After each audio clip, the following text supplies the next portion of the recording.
Good afternoon and welcome to Positive Impact for Mind and Body.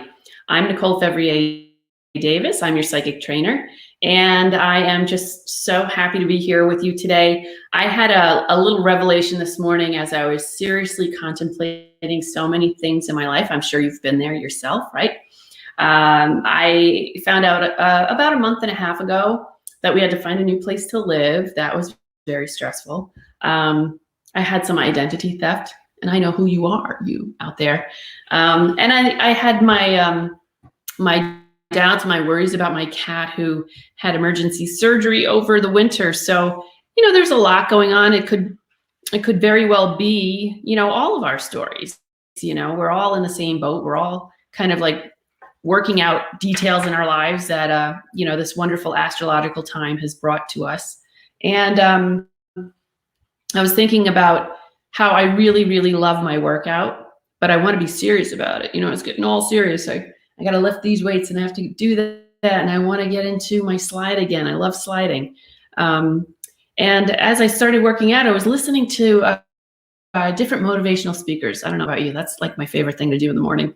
And Anthony Robbins said, the one thing you want to have to choose, and this is the most important thing. And I love this idea. You have to choose the state in which you want to create your reality or how you live your life, right?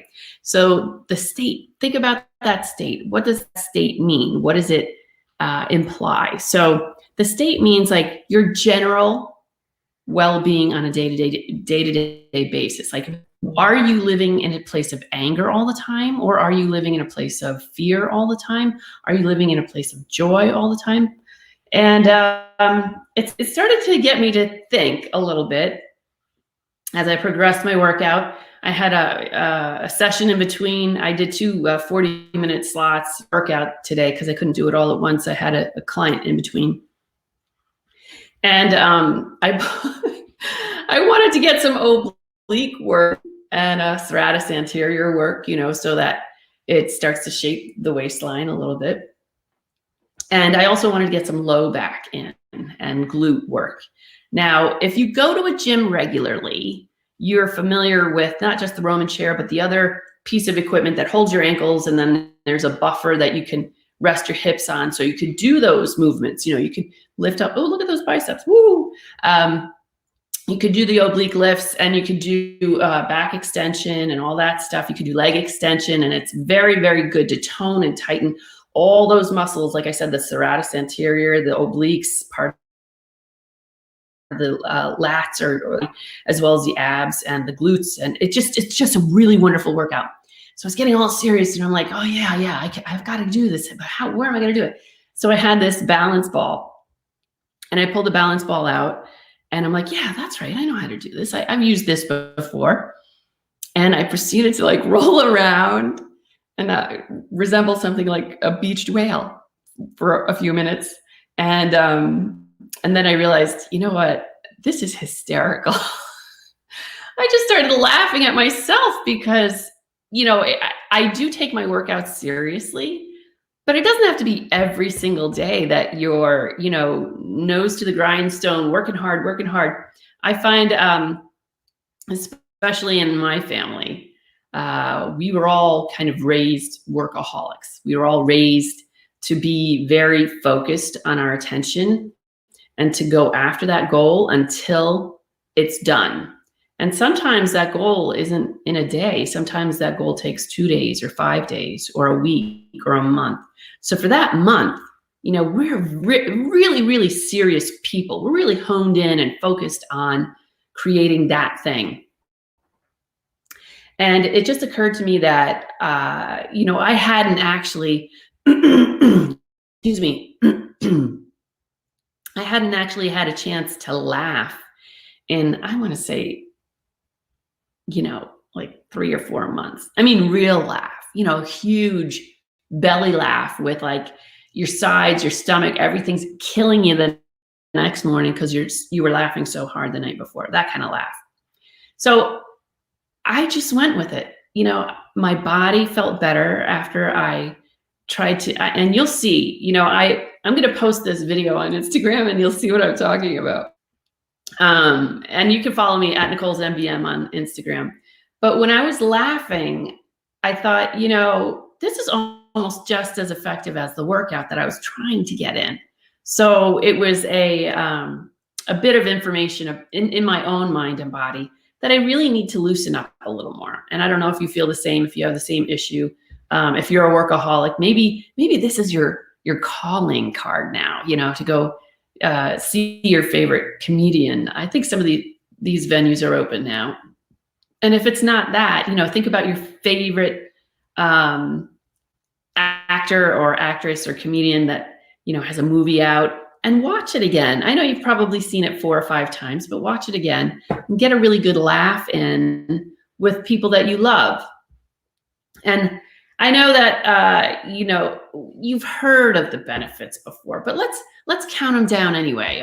Okay. Let's just do this one more time. So when you're in a state of laughter, you're actually starting to increase circulation throughout your entire body. You can really feed the muscles of your body effectively with laughter, including the heart. The heart is one of the biggest muscles in the body. So when you laugh, it's like your whole body is getting an infusion, and circulation is improving. An infusion of oxygen and circulation throughout your entire body. It's just an amazing feeling. So think about how great you feel, right? You're feeling great. Not only are you feeling great, but it also improves the immune system. And it's helping you to boost endorphins, which have effects beyond that immediate moment when you're laughing. It helps you kind of like feel better about your life and everything that's going on in it after the fact. So it's, very, very important.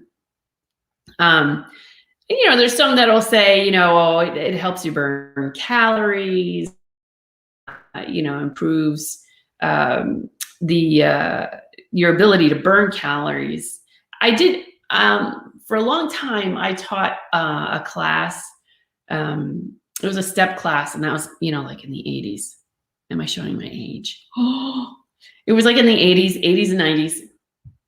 And that was one of the best classes that I taught because, Pilates, I've taught Pilates. Everyone's very serious in Pilates. I'm not sure why.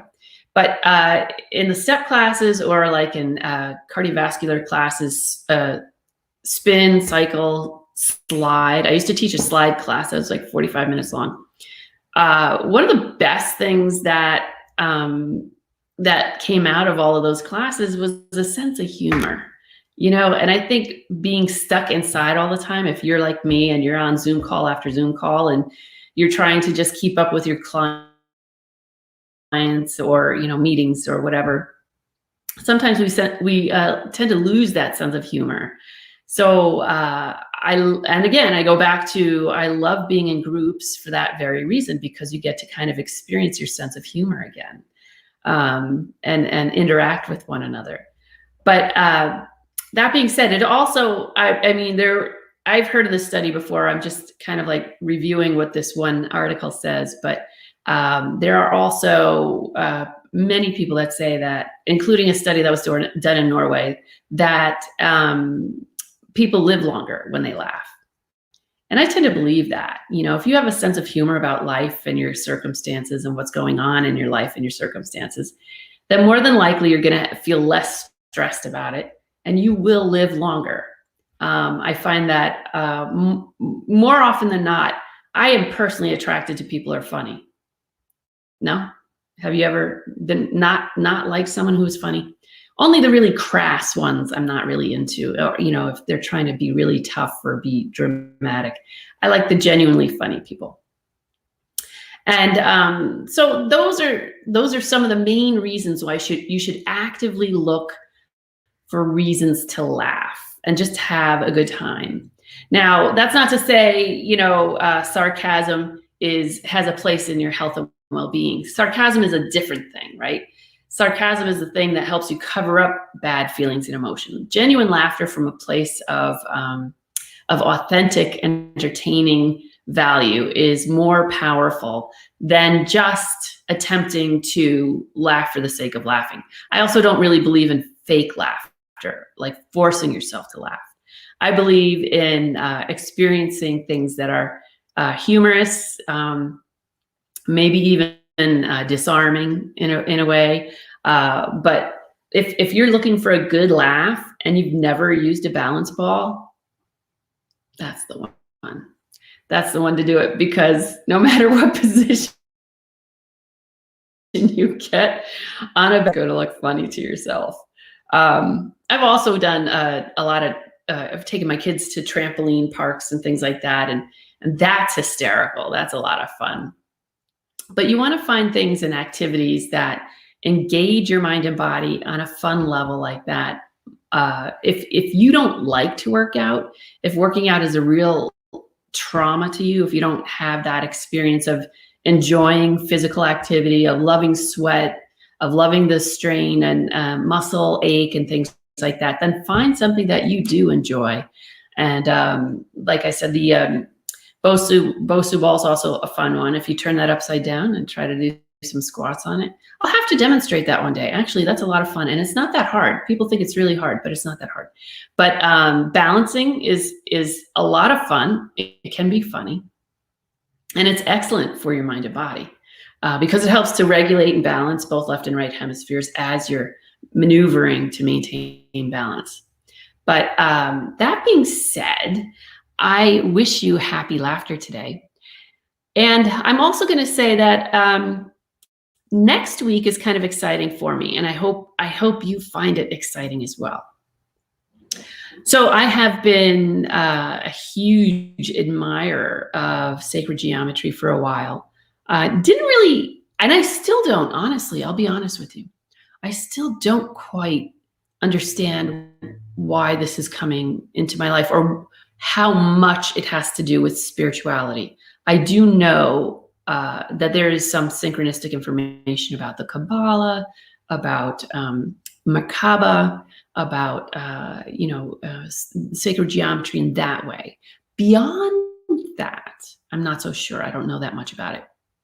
I did an exchange at one of the expos that I was speaking at, and the exchange was I would give this woman a reading, and she was going to give me a free piece of jewelry. She did, and I'm thinking back, wow, that was really a generous thing to do, because now, but it was like an eternal petal of gold wire around a crystal, and I will show it to you next time. But my big announcement is, and this is exciting, is that Tuesday I will be interviewing Gail and Greg Hogue of Metaforms, Sacred Geometry Jewelry, and I guess you want to call them statues or pieces of artwork. I think they're beautiful too. So I call them pieces of artwork, but these are artworks that are powerful spiritual openers. So he has one that's a portal for healing. We talk about different types of configurations that initiate different actions. So see this necklace here? This is one of the pieces that I got from Greg's site. This is Metatron's cube. Metatron is like my guiding angel in addition to Raphael and Raziel and Ariel, Uriel, Ezekiel, you name it, they're all in there. But I wear this because I literally, about 2 years ago, I saw this golden grid like pop out of my torso while I was giving Reiki to someone once. And it kind of just ran down the center of their body and enveloped them. And then I saw it again several other times. But the first time I said, I've got to figure out what this is. I've never seen this before. So I went into my therapy room after the last client had left, and I lay down and I said, who are you? You come to my therapy room every time now I'm giving a healing. Who are you? And a voice said, I am the protector of all those who speak God's word. And I was like, oh. Now, so you may think kind of weird. I've been clairaudient for like my entire life. So that wasn't weird to me. What was weird to me was that, like, he actually said, I'm the guardian of people who speak God's word. So that was very interesting to me. And then since then, we've had a lot more conversations. He's asked me to read certain books and to look. And then he told me about Maimonides, and I didn't know about Maimonides, and I didn't know about Raziel, or the Raziel's Homilok of Raziel. I keep getting them mixed up. And then he told me about these assistant masters that I was going to get to know. So this piece of jewelry here is very meaningful to me. And like I said, it's one of the many, many, many items that Greg Hogue creates in his Colorado studio. And he's going to be on Tuesday. And I can't wait to talk to him because there's so many juicy things I want to find out, not just for myself, but maybe you guys will be inspired too. I will be featuring these items on my website also, by the way. You can also buy them on my website. That has not quite launched yet. I have a few items on there, but I'm going to launch it over the weekend. So I will post something on Positive Impact Life and give you guys the link when I do it. But the sacred geometry jewelry, this has been interesting. When I was, yes, laughter is medicine. Exactly. It's the best medicine, outside of human touch and love, laughter is number one. But when we were, just in a little side note, I did do an expo with two of his salespeople in New York years ago, like New Life Expo. I don't know if you're familiar with New Life Expo in Manhattan, but I did an expo with them, and I was right next to them, and they were kind enough at the end, because I was giving so many readings in that tight space we were in, that they thanked me with this, not this necklace, I'll show you the other necklace that they gave me that turned me on to the whole thing. And I'm talking, I want to say maybe 12 years ago this happened. So I've remembered Greg Hogue ever since, and his Metaforms company, and he will be on with his wife Gail on Tuesday at 3 p.m. And we'll learn more about sacred geometry. We'll learn more about healing through sacred geometry. I believe that the Merkaba was shown to me a while back simply because it was going to help me get to where I wanted to go. I hope that's the case. But anyway, he's going to inform us more about all of those wonderful items that he has for sale on his website as well as mine. Laughing Buddha. Yeah, exactly. And you know what? I think I'm going to look for a Laughing Buddha because I haven't seen one in a while. Didn't you used to see them everywhere, Don? I used to see them everywhere. Now I don't see them at all. I don't know if there was a ban on Laughing Buddhas or something, but that's a good reminder too, the Laughing Buddha. Anyway, I have other really cool guests coming up. I can't wait to tell you all about it when we get into next week. I can't really divulge too much. I'm hoping that I will also be able to do a few things on location at their site. So this is going to be exciting. All right. I love you guys. Love you, Don. And, like I said before, if you wouldn't mind, I would really love it and appreciate it if you continue to like, love, follow, comment. Yes. New age stores. Yeah. But you know what? Some of them have closed down. I noticed, I don't know where you live, Don. There's like, I used to work at a new age store in between films when I was in that industry. And it was a Sunburst Crystals in Mount Kisco, New York. Prior to that, after that, I also did a number of workshops at Hygeia in New Milford, Connecticut, and then Enchanted at New Milford, Connecticut. And then I came down to Angel Cooperative, but they're kind of like disappearing, I find. But anyway, I love you guys. If you want to see and laugh at me on my not my Bosu ball, my balance ball, just follow me on Instagram. I'm going to post that a little bit later. Florida near the coast. Oh, see, I was supposed to do a workshop in Florida too last September. That may be coming up also. I might be doing a workshop in Florida in the next couple of months. Check online. Okay, I will. Thank you, Don. I appreciate it. All right, I got to boogie out of here. My son's birthday is this weekend, so I got to go shopping for it. Okay, love you guys. Enjoy and love your mind and body, and I'll see you soon.